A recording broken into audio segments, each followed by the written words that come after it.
Hello everyone, welcome to my channel Deepti Deepmal. NCERT solution Hindi class 6 Basant पाठ 9 का ticket album, जो कि क्लास 6 का चैप्टर 9 चैप्टर है टिकट एल्बम, जिसमें लेखक ने बहुत ही अच्छे तरीके से बचपन में बच्चों के जो इकट्ठे करने की आदतें होती, बड़े भी इकट्ठे करते हैं, तो उसी चीज़ पे उन्होंने एक अच्छी सी कहानी लिखी है। तो देखिए, इसमें किरदार जो हैं, ये जो पूरी स्टोरी इन्हीं किरदारों के इर्द गिर्द घूम, जैसे एक नागार्जुन और राजप्पा नाम का दो लड़का है और एक मामा भी है। किसी को गिफ्ट मिला है टिकट एल्बम, तो किसी ने खुद मेहनत करके बनाया है। तो जो पूरी कहानी है वो इस टिकट एल्बम के इर्द गिर्द घूम रही है। टिकट एल्बम होता क्या है? आपने देखा होगा, कुछ इस टाइप के टिकट्स बने होते हैं जो लेटर के ऊपर चिपका के अगर कहीं आपको भेजना होता है तो इस तरह से किसी का फ़ोटो बना होता है, इंडिया लिखा होता है, जिस देश का रहेगा उस कंट्री का या स्टेट का, उस कंट्री का नाम लिखा हुआ रहता है। तो टिकट वो होता है। तो वही टिकट कितने लोगों को क्या होती, इकट्ठा करने की आदत हुई, वैसे वो बहुत ही क्या बोलते हैं उसको, अमोल, क्या बोलते हैं, अनमोल होता है। एक्चुअली उसकी कीमत भी बहुत होती है। अगर आप उसे इकट्ठा करो तो कभी किसी को ज़रूरत पड़े तो वो बहुत ही महंगा होता है। आप चाहो तो वैसे इस तरह से बच्चे जो क्या करते थे, उन्हें मज़ा आता था, तो वो इकट्ठा करके टिकट एल्बम को रखते थे, फाइल टाइप का बना के उसमें टिकट को चिपका के रखते थे। तो किसी को गिफ्ट मिला था। जैसे कहानी में देखिए, शुरुआत में क्या है, फर्स्ट स्टार्टिंग में, अब राजप्पा को कोई नहीं पूछता, आजकल सबके सब नागार्जुन को घेरे रहते, नागार्जुन घमंडी हो गया। क्या है कहानी आपके बुक पे होगी, मैं रीड करके समझा दे रही हूँ। तो जो नागार्जुन है, उसको मामा ने उसे एक टिकट एल्बम गिफ्ट किया, तो उसे घमंड हो गया था कि सब मुझे घेर के रखते हैं और उसके आसपास मंडराते रहते हैं, क्यों? उस टिकट एल्बम की वजह से। राजप्पा सारे लड़कों से कहता फिरता, पर लड़के भला कहाँ उसकी बातों पर ध्यान देते। राजप्पा जो था वो कहता रहता, पर उसकी बात कोई नहीं सुनता। नागार्जुन के मामा जी ने सिंगापुर से एक एल्बम भिजवाया था। जो नागार्जुन के मामा जी थे, उन्होंने सिंगापुर से अपने भांजे के लिए एक एल्बम भिजवाया था, जो कि वो सिंगापुर से उन्होंने उसे भिजवाया था। वो लड़कों को दिखाया करता था, तो जो नागार्जुन था वो सबको दिखाता था। सुबह की पहली घंटी बजने से सभी लड़के नागार्जुन को घेर कर एल्बम देखते रहते थे। जैसे ही घंटी बजती थी, सारे लड़के नागार्जुन को घेर लेते थे और उसके साथ बैठे रहते थे। और नागार्जुन है, सॉरी, नागार्जुन मैंने लिख दिया है, नागराजन है, नागराजन को वो घेरे रहते थे और उसके टिकट को देखते रहते थे। आधी छुट्टी के वक्त भी उसके आसपास लड़कों का जमघट लगा रहता था, छुट्टी होने के बाद भी लगी रहती थी। कई लोग तो टोलियों में उसके घर तक हो जाते थे, यानी टोली बना के उसके घर चले जाते थे। नागार्जुन शांतिपूर्वक सभी को अपना एल्बम दिखाता था, पर किसी को हाथ नहीं लगाने देता था। नागार्जुन दिखाता तो सबको था अपनी टिकट एल्बम, लेकिन वो किसी को हाथ नहीं लगाने देता था। एल्बम को वो गोद में रख करके पन्ना को पलटता रहता था। लड़के इसे देखकर खुश होते थे, वो देखकर बहुत ही खुश होते थे। अब तो हद ही हो गई थी, लड़कियां भी अब उसके पीछे, लड़के तो लड़के, लड़कियां भी उस एल्बम के पीछे उत्सुक थीं। पार्वती लड़कियों की अगुआ बनी। पार्वती नाम की कोई एक लड़की होगी उनके क्लास में, जो अगुआ बोलते हैं, जो कि उन सबों को, मतलब क्या कहते हैं, बताने वाली, अगुआ बनी और एल्बम मांगने के लिए आती है नागार्जुन के पास। तो लड़कियों में वही तेज तरार मानी जाती थी, मतलब सबसे तेज तरार, चंचल प्रकृति की वो थी। नागराजन ने कवर हटाकर एल्बम उसे दिखाया और शाम तक लड़कियों को एल्बम देखती रही, फिर उसे वापस कर दिया। यानी कि नागार्जुन ने लड़कियों को दे दिया एल्बम देखने के लिए, लड़कियों ने एल्बम शाम तक देखी और फिर जाके नागार्जुन को वापस कर दिया। अब राजप्पा के एल्बम को कोई पूछने वाला नहीं था। वाकई उसकी शान अब घट गई थी, यानी कि जो राजप्पा था उसे अब कोई नहीं पूछता था, ना उसकी कोई एल्बम देखना पसंद करता था और ना ही उससे कोई अब बात करता था। सब नागार्जुन के पीछे लगे रहते थे। राजप्पा का एल्बम लड़कों को काफ़ी था। उसने अपने टिकट एल्बम को बहुत मेहनत करके बनाया था, तो लड़के उसकी काफ़ी तारीफ पहले करते थे। लेकिन अब क्या हुआ, जब से नागराजन के पास टिकट एल्बम आ गया तो इसकी जो कीमत थी वो कम हो गई। इसने, जैसे कहते हैं ना, मधुमक्खी की तरह उसने एक एक टिकट जमा किए थे। जैसे मधुमक्खी से इसलिए तुलना किया है लेखक ने, क्योंकि मधुमक्खी क्या करती, हर फूल पे बैठती है। वो हर फूल पे जा जा के मधुमक्खी क्या करती है, हनी भी इकट्ठा करती है और अपने छत्ते का निर्माण करती है। तो जिस तरह से ये बार बार जाके छत्ते में निर्माण करती हैं, इतने कष्ट से राजप्पा ने भी टिकट को कलेक्ट किया था।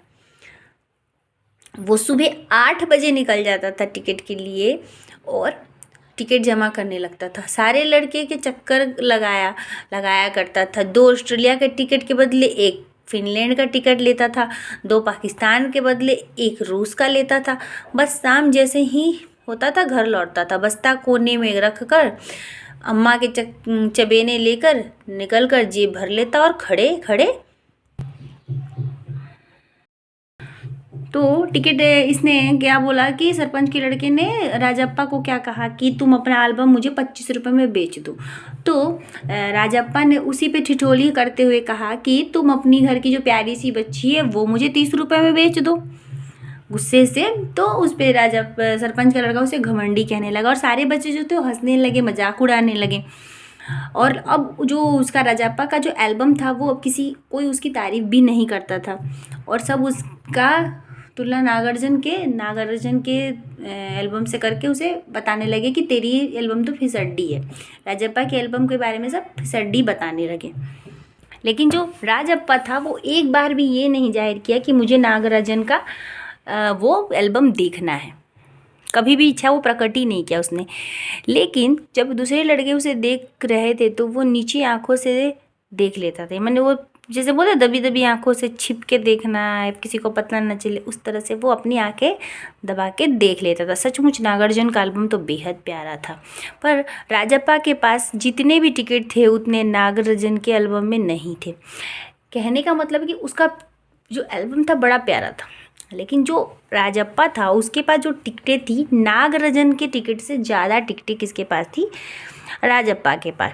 पर खुद उसका एल्बम कितना, उसे छू लेने भी कोई बड़ी बात थी, मतलब उसे कोई टच नहीं कर सकता, बहुत बड़ी बात थी अगर उसे कोई टच कर ले। इस तरह एल्बम यहाँ थोड़ी मिलेगा। एल्बम के पहले पृष्ठ पर मोती जैसे अक्षरों में उसकी मामा ने लिख भेजा था, MM नागार्जुन।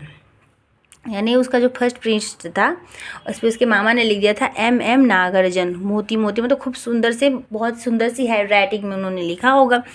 इस एल्बम को चुराने वाला बेशरम है, उन्होंने लिख दिया था कि इस एल्बम को चुराने वाला बेशरम है। ऊपर लिखे नाम को कभी देखा है, ये एल्बम मेरा है।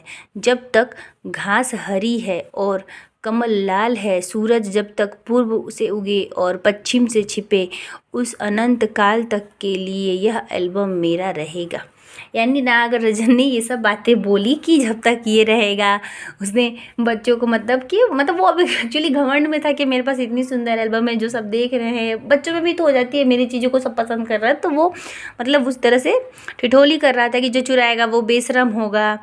और उस पर लिखे नाम को कभी देखा और एल्बम मेरा है, देखा है वो मेरा है। हरी घास रहेगी, कमल लाल रहेगा, सूरज पूर्व से निकलेगा पश्चिम में जाएगा, तब तक कि एल्बम मेरा ही रहेगा। वो इस तरह से बातें बना रहा था।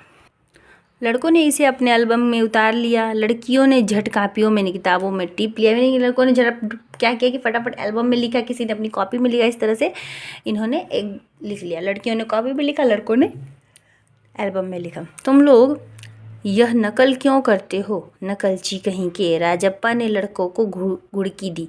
सब चुप रहे, पर कृष्णन से नहीं रहा गया।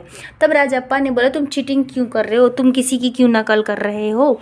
सब तो चुप थे, पर कृष्णन नाम का कोई लड़का था, उससे रहा नहीं गया। जा जलता है श्यालू कहीं का।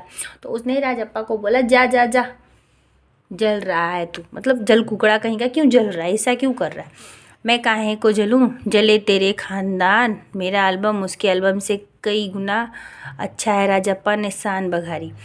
तो राजप्पा ने फिर कहा कृष्णन से कि मैं क्यों जलूं, मेरा एल्बम इसके एल्बम से बहुत अच्छा है, जले तेरा पूरा खानदान और शान में बगा, अपना मतलब शान से बोला उसने।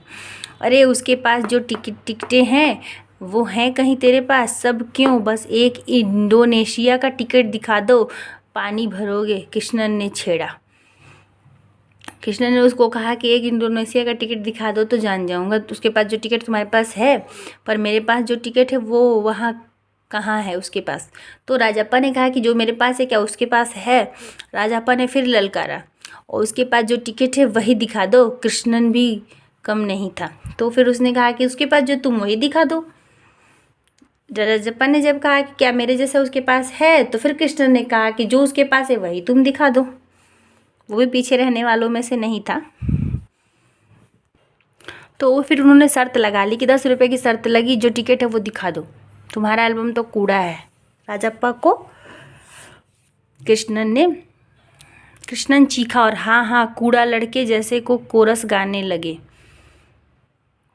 मतलब कि चिल्लाने लगे, हाँ हाँ कूड़ा है, मतलब बोलने लगे हाँ हाँ कूड़ा है, कृष्णन के बोलने की वजह से। राजप्पा को लगा अपने एल्बम के बारे में तो बातें करना फालतू है, उसने कितनी मेहनत और लगन से टिकट बटोरे हैं। सिंगापुर से आए इस पर्सन ने नागार्जुन को एक ही दिन में मशहूर कर दिया, पर दोनों में कितना अंतर है क्या समझेंगे।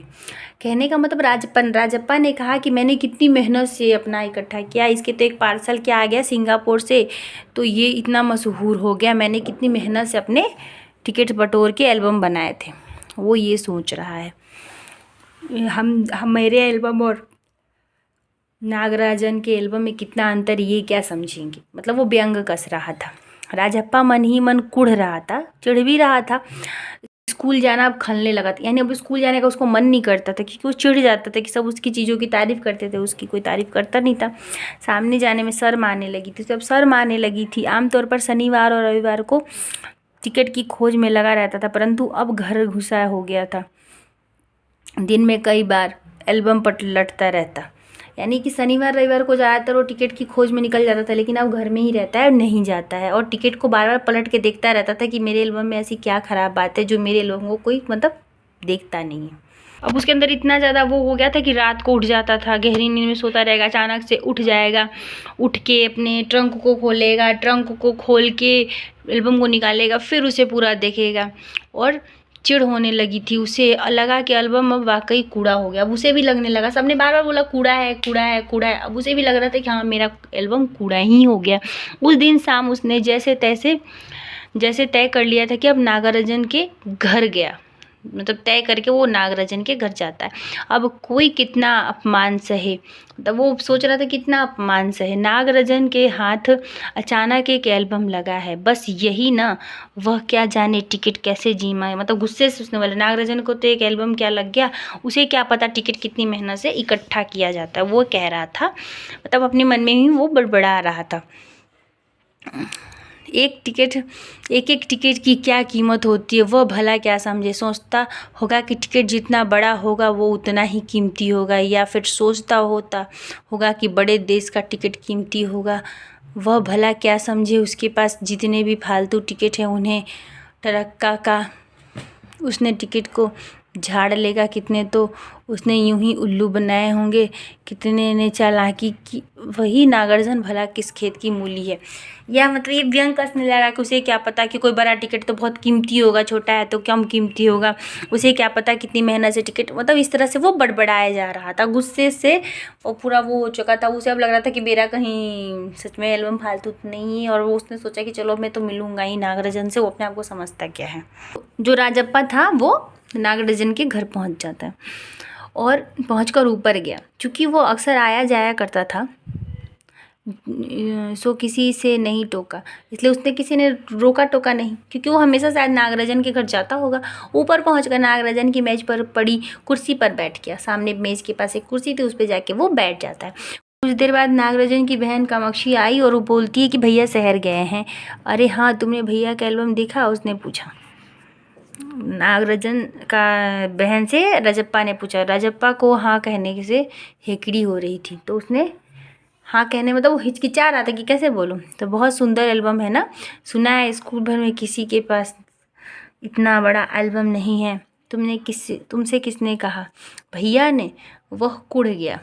और फिर उसकी बहन से उसने बोला कि सब सुना है कि स्कूल में सब भैया के एल्बम की तारीफ़ करते हैं और उनके एल्बम सबसे बड़ी है। तो राजप्पा पूछता है कि किसने कहा तुमसे? तो बोली भैया ने कहा। और वो बहुत कुड़ जाता है, चिढ़ जाता है राजप्पा।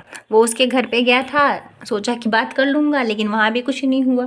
वहाँ पे भी उसकी वही बात। अब इस तरह से जो हमारा सारांश था कहानी का, सारांश से हमने सारी कहानी को जान लिया कि यहाँ पे एक टिकट एल्बम पे ही बच्चे जो हैं खुद आपस में लड़ रहे हैं, झगड़ रहे हैं, एक दूसरे का नीचा दिखा रहे हैं कि तेरी एल्बम अच्छी नहीं है, तेरी नहीं है। तो यहाँ पे जो लेखक हैं उन्होंने क्या किया है कि उस दोनों की मेहनत को उन्होंने मधुमक्खी के छत्ते से राजप्पा की मेहनत को इसलिए उन्होंने किया क्योंकि जो मधुमक्खियाँ होती है वो कितनी मेहनत से हनी इकट्ठा करती है, मध को इकट्ठा करती है। तो उसी तरह से जो राजप्पा था उसने बहुत ही मेहनत से उस एल्बम के टिकट को इकट्ठा किया था। और नागराजन को तो मामा ने उसको गिफ्ट कर दिया, इसे तो बहुत आसानी से मिल गया था और बहुत सुंदर से उसमें लिखा हुआ भी था। तो इसे उतना कष्ट नहीं, जो कष्ट करके मिले और कोई ऐसे गिफ्ट मिले उसमें बहुत फ़र्क होता है।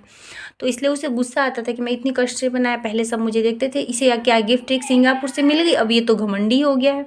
और उससे बात करने का वो इतना मतलब वो हो चुका था कि वो रात में जग जाता था और जग के अचानक से अपनी बार बार देखने लगता था, सोचता था कहीं सच में तो कूड़ा नहीं हो गया। बात करने गया पर वो भी कुछ नहीं हुआ, वहाँ पे भी उसकी तारीफ़ ही सुन रहा है तो वो कुड़ जाता है। चलिए ये तो हमारा हो गया ख़त्म, टिकट एल्बम का हमने कहानी जान लिया। अब हम नेक्स्ट वीडियो में मिलेंगे इसके क्वेश्चन आंसर के साथ। सो आई होप सो आपको चैप्टर समझ में आ गया होगा। फिर मिलते हैं हम नेक्स्ट वीडियो के साथ क्वेश्चन आंसर के साथ, ठीक है? तब तक के लिए bye bye and thank you.